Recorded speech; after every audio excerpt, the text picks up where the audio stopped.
Bonjour à tous, au menu Ferrari dope la California, Sébastien Vettel maître kung-fu, du sport avec le Grand Prix de Chine et du WTCC à Marrakech.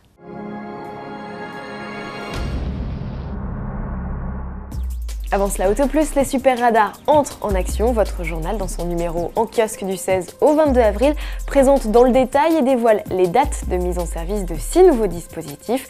Des boîtes à images déjà sur le bord des routes. Certaines d'entre elles d'ailleurs sont en fonction. Auto Plus est disponible en kiosque et sur iPad via l'application Auto Plus HD. Et pour les passionnés de voitures anciennes, n'oubliez pas, le 3e numéro d'Auto Plus classique est arrivé, tarif 3,90 €. Du sang neuf pour la California, le coupé cabriolet de Ferrari lancé en 2008 s'offre ses premières évolutions. Esthétiquement, cela se caractérise par l'arrivée de chrome sur la calandre et au niveau des ouïes d'aération. Mais c'est sous le capot que l'on note le plus de changements. Le V8 gagne 30 chevaux et en développe à présent 490. Dans le même temps, Ferrari annonce une réduction de poids de 30 kg. Le 0 à 100 ne lui réclame plus que 3 secondes 8, c'est 2 dixièmes de mieux. Enfin, dans l'esprit du pack HGTE de la 599, une option permet de modifier les trains roulants. De nouveaux coloris font également leur apparition. Selon Ferrari, la California est devenue en 3 ans la voiture préférée du public. Sport à présent, direction Marrakech où s'est tenue la 2e manche du WTCC, le championnat du monde de voitures de tourisme. Épreuve largement dominée par les Chevrolet. Le Suisse Alain Menu s'impose lors de la première course. Il prend la 3e place lors de la seconde manche, remportée par l'Alsacien Yvan Muller. Au classement, le pilote français champion du monde en titre est en tête avec 130 points.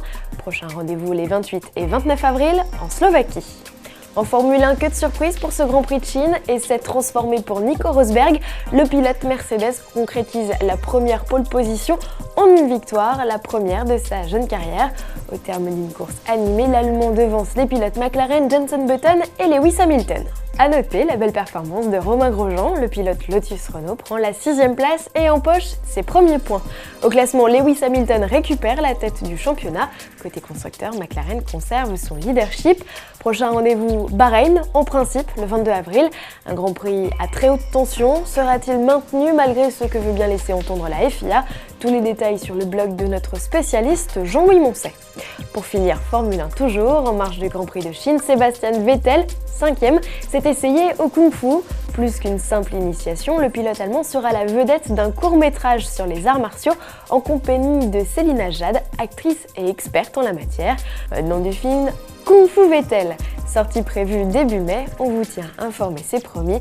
Et après avoir appris une série de mouvements en compagnie de la jeune femme, il l'a initiée à son art, la conduite à bord d'une Infiniti G. À suivre et à demain.